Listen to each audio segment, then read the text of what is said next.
নমস্কার, আমি তরুণ ঘোষ। গতকালকে বলেছিলাম আমি আজকে শেখ হাসিনার ডিসেম্বরের মধ্যে প্রত্যাবর্তনের একটা ব্যবস্থা করছে সরকার। সেটা প্রথম রাজনৈতিকভাবে চেষ্টা হচ্ছে। রাজনৈতিকভাবে চেষ্টা না যদি ফেল হয়, তাহলে শেষ অস্ত্র সেটা হচ্ছে অর্থনৈতিক অবরোধ। এখন রাজনৈতিক চেষ্টাটা কিরকম? ধরুন, বাংলাদেশের বিএনপি বলুন, জামাত বলুন, সবাই কিন্তু তলায় তলায় ভারতের সঙ্গে যোগাযোগটা রাখছে। আপনারা কিছুদিন আগে দেখেছিলেন আমাদের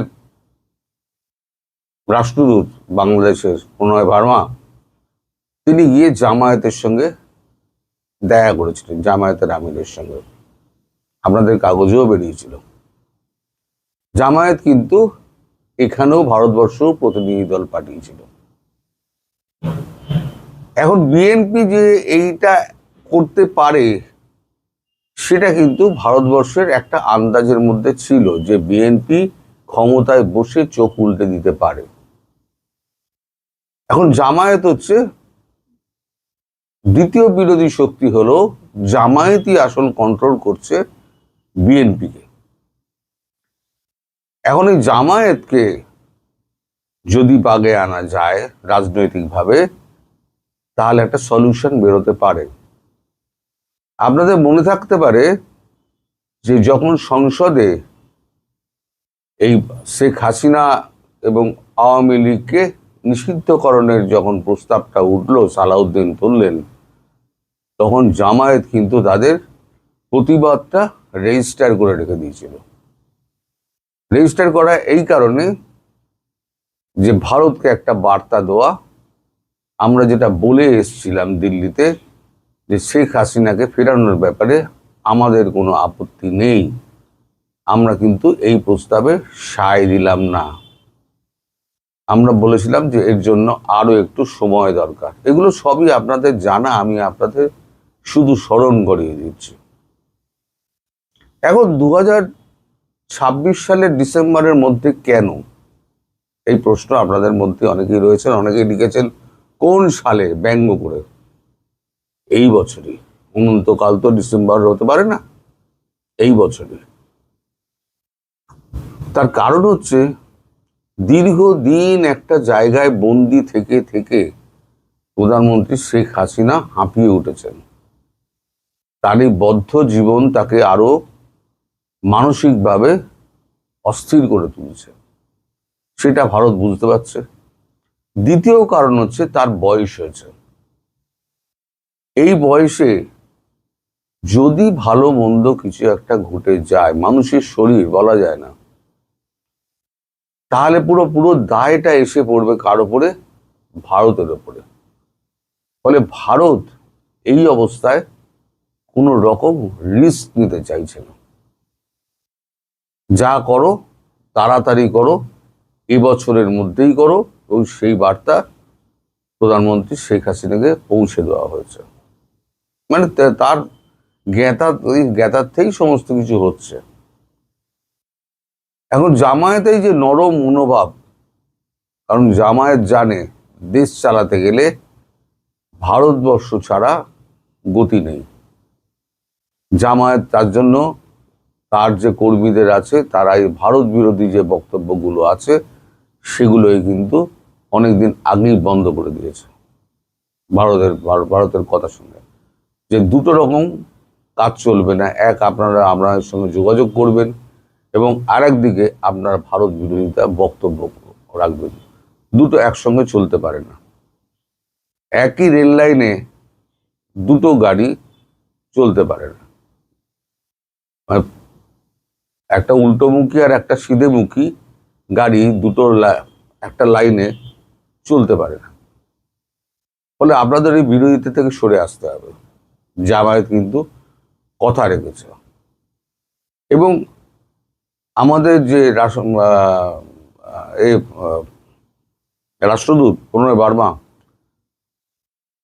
তার সঙ্গে যে বৈঠকটা হয়েছে, সেই বৈঠকে জামায়াতের আমির নিশ্চিত করেছেন যে শেখ হাসিনার মানে বাংলাদেশে ফেরার পথ, ভারতবর্ষ থেকে ফেরার পথ, তারা মসৃণ করার জন্য যা যা করার তারা করবে। তাদের সব কর্মী, বিএনপি পাশে না থাকলেও তাদের সব কর্মীরা থাকবে। এর জন্য কি হচ্ছে, এখন প্রণয় বার্মাকে সরিয়ে সেখানে আপাতত একজন অন্য রাষ্ট্রদূত নিয়োগ করা হচ্ছে। দুজনের নাম শোনা যাচ্ছে, আরিফ মোহাম্মদ খান এবং এমজে আকবর। আরিফ মোহাম্মদ খানকে, তার ব্যাকগ্রাউন্ড হচ্ছে তিনি একসময় কংগ্রেসে ছিলেন, চূড়ান্ত হিন্দুত্ববাদী এবং মোদির অত্যন্ত ঘনিষ্ঠ ব্যক্তি। তিনি কিন্তু বিজেপিতে জয়েন করেননি। তার একটা নীতি আছে, আমি দল ভেঙে আমি অন্য দলে যাব না, আমি একা একাই থাকবো, রাজনীতি ছেড়ে দেবো। তাকে একটা রাজ্যের রাষ্ট্রদূত করা হয়েছিল, এই মুহূর্তে আমার মনে পড়ছে না কোন রাজ্যের রাষ্ট্রের রাষ্ট্রদূত করা হয়েছিল, তো ভুলে গেছি সেটা। না, রাজ্যপাল করা, কোনো রাজ্যের একটা রাজ্যপাল করা হয়েছিল। আর এমজে আকবর হচ্ছেন একজন কলামিস্ট, সাংবাদিক, লেখক এবং বুদ্ধিজীবী। এই এমজে আকবরের অধীনে কিন্তু আমি কাজ করেছি। অত্যন্ত পণ্ডিত মানুষ, বাংলা, হিন্দি, ইংরেজি, উর্দু সব কটা দিয়ে তিনি সাবলীল এবং লিখতে ও পড়তে দুটোই পারেন। আপনি যে ভাষায় তার সঙ্গে কথা বলবেন, উনি সে ভাষাতেই তাকে জবাব দেবেন এবং অত্যন্ত বিনয়ী এবং প্রত্যেকটা মানুষের প্রতি তিনি শ্রদ্ধাশীল। এই দুজনের মধ্যে একজনকে আপাতত বাছার কাজ চলছে। এছাড়া এই পথ যদি কোনোভাবে বিঘ্নিত হয়, তাহলে এখন পৃথিবীর যা অবস্থা এবং ইরান যেভাবে উঠে পড়ে লেগেছে, আমি বলেছিলাম না হনুমানের লেজে আগুন দেবেন না। হনুমান কিন্তু লঙ্কা ছাড়খাড় করে দিয়েছিল, আর ইরান কি করলো, পুরো মধ্যপ্রাচ্য ছাড়খাড় করে দিল। এখন অনেক চুক্তির কথা শোনা যাচ্ছে, শান্তি সমঝোতার কথা শোনা যাচ্ছে, কিন্তু বিশ্বাস করুন কোনো শান্তি সমঝোতা এখানে কাজ করবে না। আমেরিকাকে গ্যারান্টি দিতে হবে, যতক্ষণ না আমেরিকা গ্যারান্টি দিচ্ছে যে তারা দ্বিতীয়বার হামলার চক্রান্ত করবে না এবং তাদের আভ্যন্তরীণ ব্যাপারে মাথা গলাবে না, ততদিন পর্যন্ত ইরান কিন্তু থামবে না। আর ইরান জয় করা অত সহজ নয়, প্রথম দিন থেকে আমি বলে আসছি, আপনারা সাক্ষী। তারই প্রতিফলন এখন দেখতে যাচ্ছেন। ঠিক আছে, এখন বাংলাদেশের খবরে ফিরি। এখন হরমুজ প্রণালী পুরোটাই ইরানের হাতে। ভারতীয় জাহাজগুলো ভারতীয় রণতরী দিয়ে নিয়ে আসা হচ্ছে, দুটো করে রণতরী যাচ্ছে এবং সাবমেরিন যাচ্ছে, তার আগে এক একটা করে জাহাজ নিয়ে আসছে। বাংলাদেশের জাহাজকে নাকি ছাড়বে বলে একটা কথা বলেছিলেন ইরানের রাষ্ট্রদূত, সেই নিয়ে বাংলাদেশ খুব লাফালাফি করেছিল। আলটিমেটলি কিন্তু একটা জাহাজও বাংলাদেশে ছাড়েনি আর ছাড়বেও না। অতএব ভারতবর্ষের কাছে মানে তেল এবং গ্যাসের সম্ভারটা আস্তে আস্তে স্বাভাবিক হয়ে যাচ্ছে। এই যেমন আমি গতকালকে আমার গ্যাস বুকিং করলাম, আমার কাছে রিসিপ্ট চলে এলো বা SMS চলে এলো, 7 দিনের মধ্যে আমার সিলিন্ডার আমি পেয়ে যাব। 7 দিন মানে সেটা 6 দিন হবে, 8 দিন হবে না। অর্থাৎ এর থেকে বোঝা যাচ্ছে যে আমাদের গ্যাসের সমস্যা অনেকটাই হাল হয়েছে। কাগজে নানান রকম খবর বেরোয়, কিন্তু আমি ব্যক্তিগতভাবে যেটা সাক্ষী আমি থেকেছি সেটা হচ্ছে গ্যাস আমি চাইলাম এবং গ্যাস আমি সঙ্গে সঙ্গে 7 দিনের মধ্যে পেয়ে যাব, এরকম অ্যাসুরেন্স আমাকে SMS মাধ্যম মানে ডিলার তিনি আমায় পাঠিয়ে দিলেন। এখন বাংলাদেশের যা ভূমিগত অবস্থা, তাতে ভারত ছাড়া কিন্তু বাংলাদেশের পথ নেই।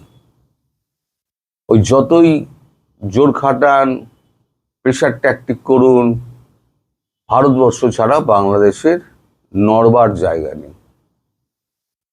ভারতবর্ষের হাতে জল রয়েছে, খাদ্য রয়েছে, তেল রয়েছে, চিকিৎসা ব্যবস্থা রয়েছে, ভিসা ব্যবস্থা রয়েছে, সবকিছুই ভারতের হাতে। তাহলে বিএনপির এই যে চ্যাংড়ামো যেটা হচ্ছে তারেক রহমানের, সেই চ্যাংড়ামোর ফল বিএনপি পাবে। এই কারণে আমি বলছি বিএনপি পাবে। তারেকের উইকেট খুব তাড়াতাড়ি যাবে, এবং কিভাবে যাবে উইকেট, কোন পন্থায় যাবে, সেটা আমি আগামীকাল বলবো।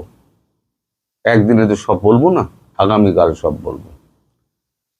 এখন এই যে ব্যবস্থা, যেটা রাজনৈতিকভাবে কূটনৈতিকভাবে সামলানোর চেষ্টা করা হচ্ছে তার দেশে ফেরানোর, জামায়াতের হেল্প নিয়ে, সেটা যদি ফেল করে, তাহলে যেটা হবে সেটা হচ্ছে অর্থনৈতিক অবরোধ। আর অর্থনৈতিক অবরোধ এমন তৈরি করা হবে যাতে বাংলাদেশে দুর্ভিক্ষ আরো তাড়াতাড়ি নেমে আসে। হয়তো আপনাদের অনেক কষ্ট হবে, আপনারা অনেকেই লেখেন সব বন্ধ করে দিন, সব বন্ধ করে দিন।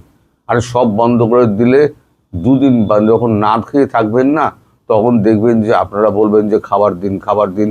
আর নইলে পরে এসে আমাদের বর্ডারের সামনে এসে দাঁড়িয়ে আমাদের ভারতবর্ষে ঢুকতে দিন, 71 সালের মতো অবস্থা হবে। ভারতবর্ষ সেটা চাইছে না। ভারতবর্ষ চাইছে কূটনৈতিক হাল একটা বার করে ঠান্ডাভাবে পরিস্থিতিকে হাতের মধ্যে রেখে তাকে দেশে ফেরানো। এখন সেই প্রসেসটা অনেকটা এগিয়েছে। এই যে আমি কথাগুলো বলছি, প্রত্যেক কথা কিন্তু কাগজেই বেরিয়েছে, আপনাদের কাগজেও বেরিয়েছে। এই যে কে কে কার কার নাম শোনা যাচ্ছে রাষ্ট্রদূত হিসেবে, আপনাদের কাগজও নিশ্চয়ই বেরিয়েছে। তারাও সব খবর রাখেন। আপনাদের কাগজ যে খুব একটা ফেলে দেওয়ার মতো কাগজ তা নয়। যথেষ্ট বুদ্ধিমান সাংবাদিক সেখানে রয়েছেন, এবং তাদের লেখনির ধারও কিন্তু অত্যন্ত বেশি, মানে কোনো অংশে কম নয়। তাই বলছি তাদেরকে একদিন চেপে রাখা হয়েছিল, এখন তারা কিন্তু ধীরে ধীরে ধীরে ধীরে সমস্তটা বলতে শুরু করেছেন। খবর তাদের কাছে ছিল, কিছু খবর পরবর্তীকালে আস্তে আস্তে মুখ খুলছে, লোকে জানতে পারছে, জেনে এই যে আমায় যে আপনারা প্রশ্ন করেন, আপনি কোথায়, আপনি কি ওখানে ছিলেন? আপনাদের সাংবাদিকরা যখন খবরগুলো বার করে, তখন কি সাংবাদিককে জিজ্ঞেস করেন আপনি কি ওই টেবিলের তলায় ছিলেন? তার কাজ হচ্ছে খবর বার করা। সে যেমন খবর বার করে, আমিও তেমনি খবর বার করি। তো এই হচ্ছে সাম্প্রতিক অবস্থা। এই বছরের ডিসেম্বরের মধ্যে বা তারও আগে হতে পারে, পরিস্থিতি কোন দিকে যাচ্ছে আমি আমি প্রতিদিন আপনাদের আপডেট দেব, প্রতিদিনই আপডেট দেব। হয়তো প্রতিদিন হবে না, দু একদিন অন্তর অন্তর হয়তো আপডেট যখন হবে তখন আমি দেব। কিন্তু শেখ হাসিনা দেশে এবছর ফিরছেনই, এটা একেবারে নিশ্চিত ধরে রেখে দিন। এবং সেখান থেকেই তার নতুন কর্মকাণ্ড, রাজনৈতিক কর্মকাণ্ড শুরু হবে, যেখানে বিএনপিকে বাধ্য হয়ে এই সমস্ত ব্যবস্থা গিলতে হবে। কারণ তারেক রহমান আর তার সিংহাসনে থাকতে পারছেন না। তারেক রহমানকে ওই সিংহাসন পরিত্যাগ করে দেশত্যাগ করতে হবে। কারণ 10টি পয়েন্টে তিনি এগ্রি করেছিলেন, সেই 10টি পয়েন্ট থেকে তিনি পুরো বুক ফিরিয়ে নিয়েছেন এবং ভারতকে বোকা বানানোর চেষ্টা করেছেন। ভারত দ্বিতীয়বার সুযোগ দেয়, আমি বলেছিলাম আপনাদের, কিন্তু সেই সুযোগের অপব্যবহার যদি আপনি করেন, আপনি শত্রুর তালিকায় পড়ে গেলেন। আজ শত্রুর তালিকায় যে পড়ে, সে কিন্তু জীবনে আর ভারতের বন্ধু হয় না। যেমন আমি বলেছিলাম, আমেরিকা 54 বছর লেগে গেছিল ভারতের সঙ্গে বন্ধুত্ব করতে। এই যে ঘটনাটাও ট্রাম্প করলেন, এবার 108 বছর লাগবে আবার আমেরিকা ভারত কাছাকাছি আসতে। যে সরকারই এখানে আসুক, বিজেপি একদিন যাবে, অন্য দল আসবে, গণতান্ত্রিক পদ্ধতিতে এটাই হয়। যে সরকারই আসুক, নীতির কিন্তু বদল হবে না। আপনারা সবাই ভালো থাকবেন, সুস্থ থাকবেন, সাবধানে থাকবেন এবং শেখ হাসিনার দেশে ফেরার ওয়েট করবেন শান্তভাবে, কোনো অশান্তি করবেন না। নমস্কার।